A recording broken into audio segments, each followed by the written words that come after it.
이 시간 말씀 보도록 하겠습니다. 갈라디아서 3장 23절에서 29절까지의 말씀입니다. 갈라디아서 3장 23절에서 29절까지의 말씀.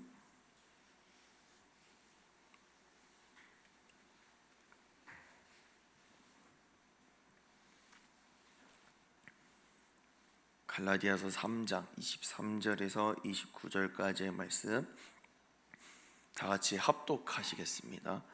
시작. 믿음이 오기 전에 우리는 율법 아래에 매인 바 되고 계시될 믿음의 때까지 갇혔느니라.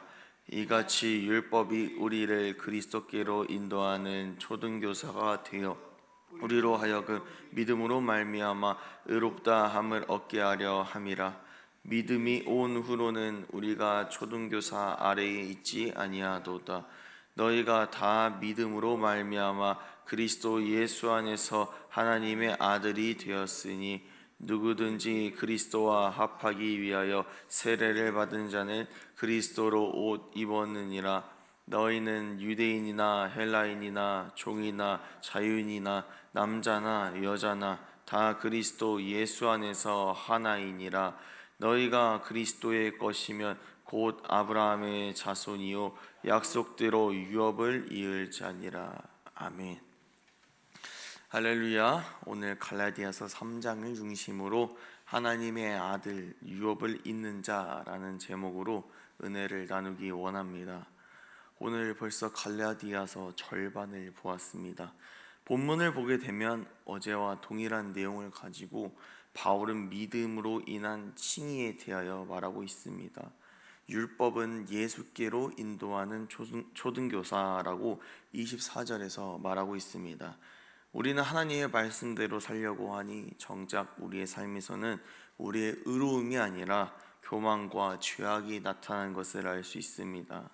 우리는 스스로 하나님을 찾을 수 없는 존재이고 거룩하여질 수 없는 죄인입니다. 그러나 예수 그리스도를 통하여서 의롭다 하심을 얻게 되었습니다. 이것을 칭의라고 합니다.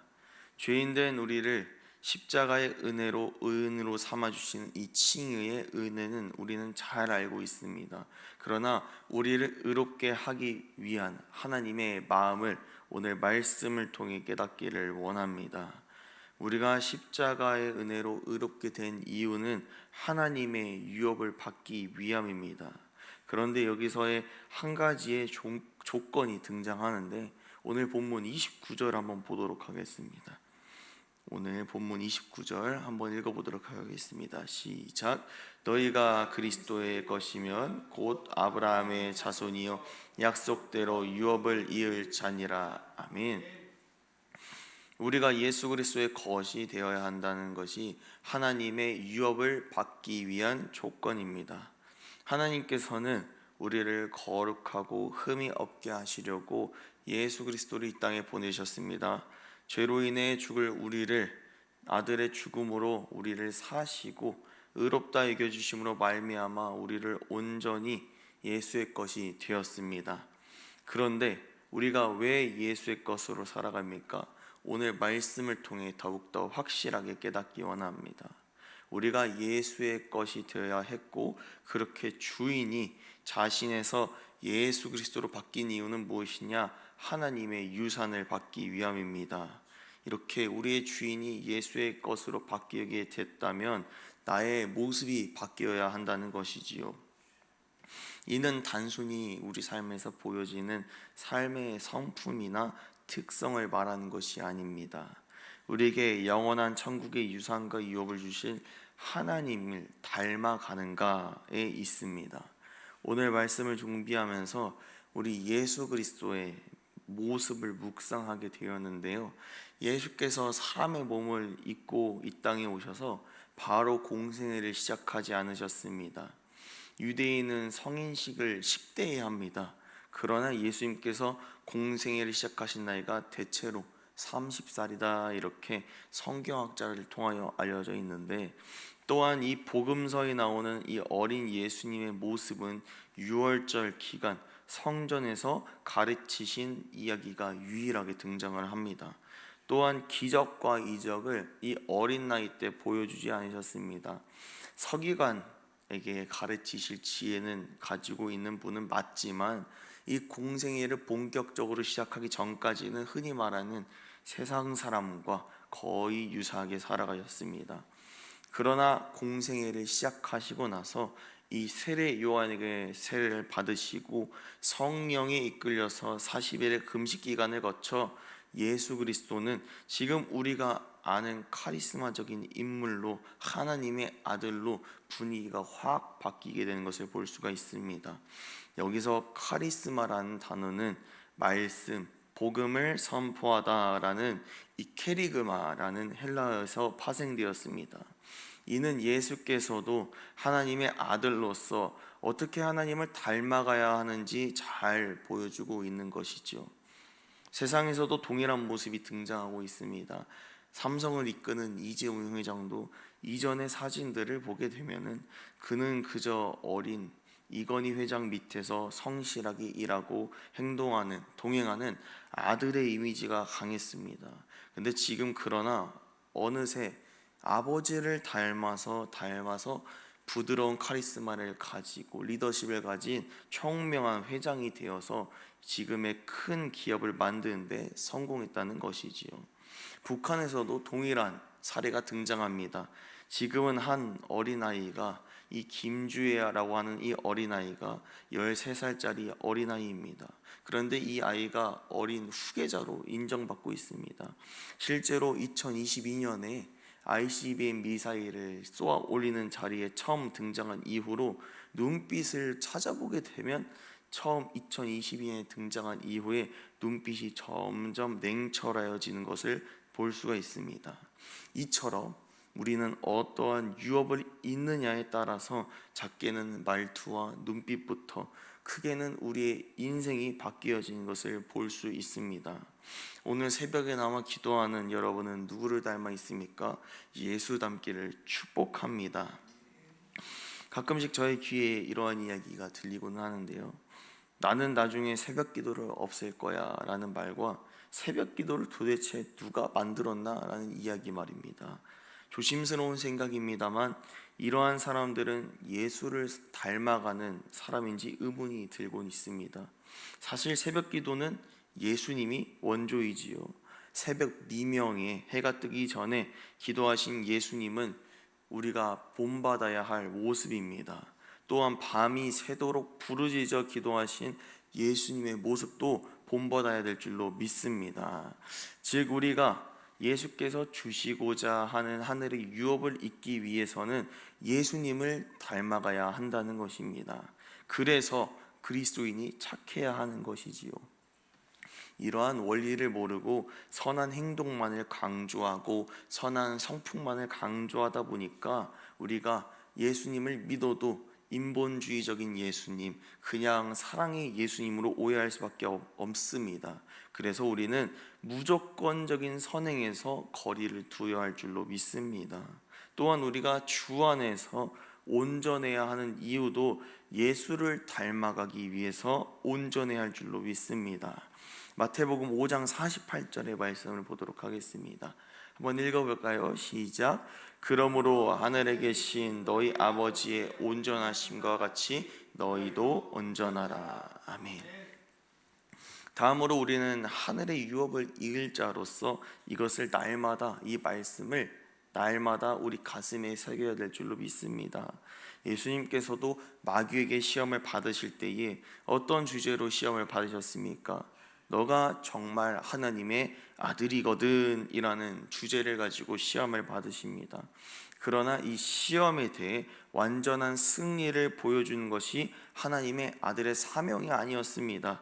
이미 마귀에게 보여주지 않아도, 시험을 이기지 않아도, 증명하지 않아도 나는 하나님의 아들이다 라고 하는 이 확실한 말씀이 우리의 심령 속에 살아있을 때에 승리할 수가 있다는 것이지요. 그래서 우리의 삶의 현장에서 선포가 중요하다는 것입니다. 우리의 생각으로 아무리 나는 하나님의 아들이다, 하나님의 종이다, 하나님의 유업을 받을 자라라고 아무리 떠올리고 각인을 시킨다고 해도 우리의 삶에서는 한계가 존재합니다. 하나님께서 세상을 창조하신 이 시스템은 생각이 아니라 말씀입니다. 전지전능하신 하나님께서 생각하시는 대로 즉시 세상이 창조되고 움직였다면 우리도 생각하고 다짐하면 그것으로 족합니다. 그러나 하나님께서는 이 세상을 창조하실 때에 말씀하셨습니다. 선포하셨습니다. 예수 그리스도의 공생애 속에서도 선포가 있습니다. 회개하라, 천국이 가까웠느니라. 누구를 닮아 있습니까? 하나님을 닮아 있는 것입니다. 그렇게 우리는 유업을 이을 자로서 우리도 믿음의 선포를 해야 합니다. 그래서 말씀 속에서 다양하게 선포하고 명령하는 어투가 굉장히 많이 등장하는 것이지요. 단순히 위엄과 권위를 나타내기 위해서 이 명령체를 쓰는 것이 아니라 이 말씀이 나의 삶에서 오늘도 이루어지겠다는 확신으로 선포하는 그 의지가 명령으로 나타난다는 것입니다. 그렇기 때문에 오늘 이 자리에 있는 여러분도 이 말씀을 확신으로 선포함으로 말미암아 이 말씀이 우리의 삶에서 이루어지는 저와 여러분들의 삶이 되기를 축복합니다. 이것이 하나님께서 정하신 이 세상의 시스템입니다. 오늘부터 여러분의 삶에서, 저의 삶에서 선포가 날마다 끊이지 않는 삶이 되기를 원합니다. 선포는 하나의 훈련이 아닙니다. 선포는 실제로 존재하는 하나님의 방법이라는 것을 기억하기 원합니다.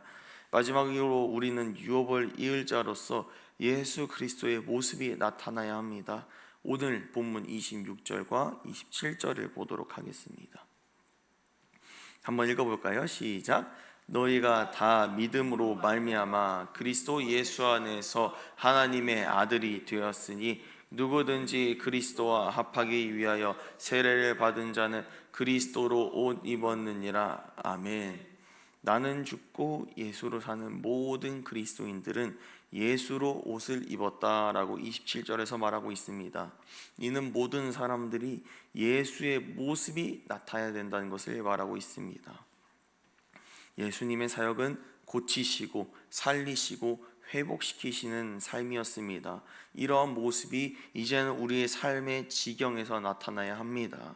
눈으로 보이는 이적과 기사에 대한 것이 아닙니다. 죽어가고 쓰러져가는 영혼을 예수님께로 인도해야 한다는 것입니다. 또한 그리스도로 옷 입었다라고 하는 말은 나의 모습이 아니라 예수 그리스도의 모습이 보여져야 한다는 것입니다. 세상 사람들은 그리스도인에게 무관심한 것 같지만 사실 여러분들을 다 보고 있습니다. 마치 성도분들이 저희 전도사님들이나 목사님을 보이지 않게 다 보는 것과 동일한 내용입니다. 여러분들에게는 보이지 않는 기대가 있기 때문입니다. 여러분들은 그리스도이니까 무엇인가 다르겠지, 무엇인가 나은 점이 있겠지라는 기대를 여러분에게 걸기 때문입니다. 아까와 동일한 말 같지만 예시를 한번 들어보도록 하겠습니다. 분명 세상 사람들이 화내거나 포기할 만한 부분에서 그리스도인 다운 모습이 나왔다고 가정해 보도록 하겠습니다. 그래서 세상 사람들이 칭찬합니다. 아이고 아무개씨 역시 교회를 다니니까 다르긴 다르네 라고 말입니다. 그때에는 우리의 잘남과 영광이 아니라 이 모든 칭찬은 예수 그리스도께 향해야 한다는 것입니다. 그래서 아니에요, 예수님을 믿었더니 내가 이렇게 변했네요 라고 하나님께 영광을 돌려야 한다는 것입니다. 교회에서도 마찬가지입니다. 셀 모임을 하거나 다양한 교회 활동, 헌신과 섬김을 하다가 칭찬과 격려를 들으실 때면 나를 내세우는 것이 아니라 그 자리에 나를 세우신 하나님을 높여야 될 줄로 믿습니다. 그럴 때에 자신의 영광을 하나님께 드리는 것을 넘어서서 원래 하나님께서 받으셔야 할 영광을 드리게 되는 것입니다. 이렇게 우리는 그리스도의 옷을 입게 됩니다. 그리스도의 옷은 무엇입니까? 겸손입니다. 온유입니다. 그렇기에 다른 사람의 시선과 평가에 무너지지 않게 됩니다. 누가 알아주지 않아도, 누가 칭찬해주지 않아도 그 꾸준히 헌신과 충성을 할 수 있는 이유는 나에게 예수의 옷을 입고 나의 마음속에 예수로 충만한 자만이 승리할 수 있기 때문입니다. 말씀을 정리하도록 하겠습니다. 하나님 나라의 유업은 어떤 것보다 소중합니다. 이것을 우리에게 주신다고 약속하셨습니다. 또한 예수님께서는 천국은 침노하는 자의 것이라고 말씀하셨습니다. 이 은혜에 감사하며 우리도 작은 예수가 되어 겸손하고 온유함으로 하나님의 영광을 드러나는 데 쓰임 받기를 축복합니다. 그러므로 말미암아 우리의 영혼의 때 최후의 날에 기쁨의 잔치가 되며 하나님께 잘했다 칭찬받는 우리 모두가 되시기를 주의 이름으로 축복합니다. 이 시간 공동기도문 기도하도록 하겠습니다.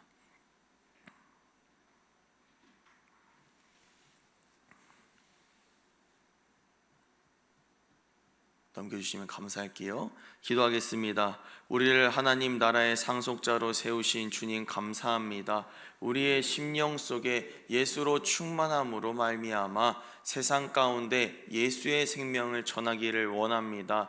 하나님의 영광을 사모하며 날마다 주어지는 일상 가운데 복음의 씨앗을 예수님의 모습으로 심는 모두가 되게 하여 주옵소서.